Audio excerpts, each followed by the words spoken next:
Hola, les saluda Alelia Elizondo. Bienvenidos a la edición digital de KRQ News 13 en español. Gracias por unirse a nuestro canal para ver sus noticias por la tarde. Los equipos de bomberos están tomando algunas medidas adicionales para proteger las estructuras vulnerables e históricas que se encuentran en el camino del Blackfire.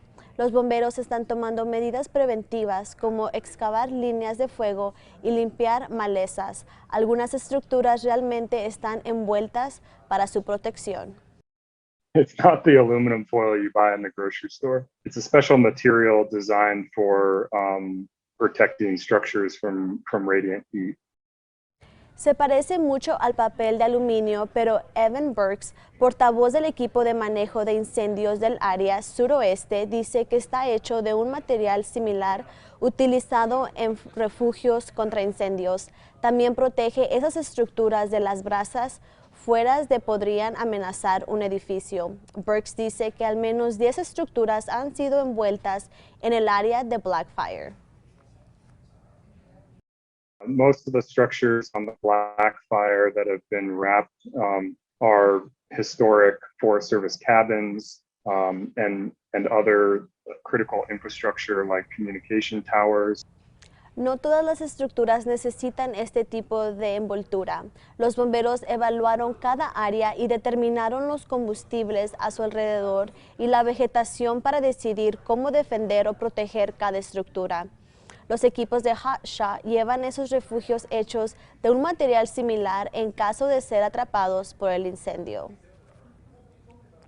Los bomberos solo esperan un mínimo crecimiento en el incendio Hermit's Peak Calf Canyon. Todavía tiene alrededor de 318,000 acres que se han quemado, con una contención del 65%. Sin embargo, están esperando un comportamiento más activo del incendio durante los próximos días a medida que los vientos aumenten, las temperaturas suban y la humedad disminuya.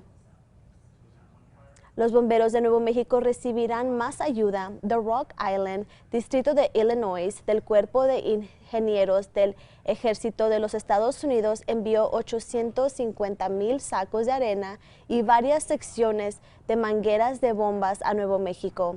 También proporcionaron 2 millas de cestas de gavión. Estos son alambres de acero galvanizado para filtrar los desechos del incendio de las inundaciones causadas por el próximo monzón. El alcalde de Albuquerque, Tim Keller, ha dado positivo para el COVID.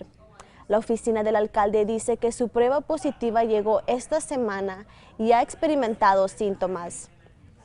Se está aislando y trabajando desde su casa, pero ha cancelado sus eventos públicos como los eventos de este fin de semana de Pride y Summerfest. El alcalde Keller tampoco se reunirá con el presidente Biden cuando él visite el estado.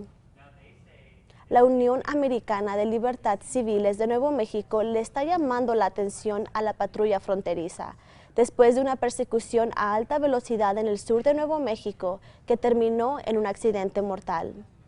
El accidente ocurrió en agosto del año pasado en la autopista 185 cerca de Hatch. El conductor y un pasajero murieron, mientras que otros 8 resultaron heridos.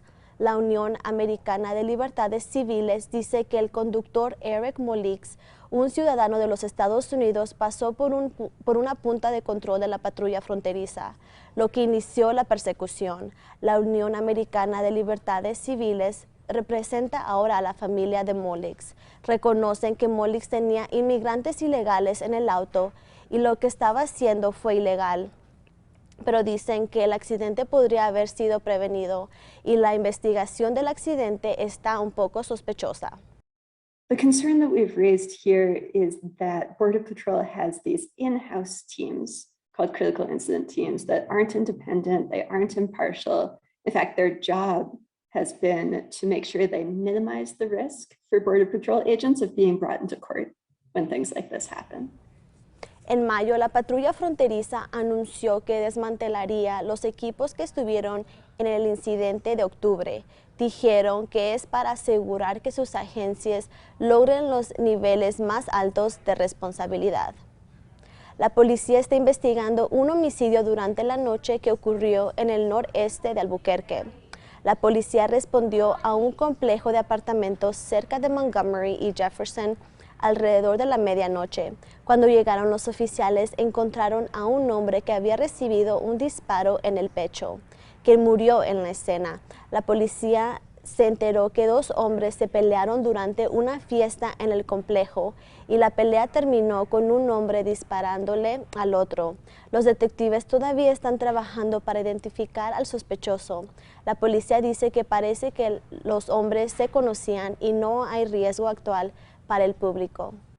It seems to be an isolated incident, again, an altercation that was sustained between two individuals, so there is no threat to the public. La policía dice que no se han realizado arrestos. Y no se les olvide que pueden ver más noticias y pronósticos del tiempo hoy a las 5:30 y 6 por Fox New Mexico en inglés. Y así concluimos esta edición digital. Los dejamos con las temperaturas para el resto de la semana y nos vemos en nuestro próximo noticiero.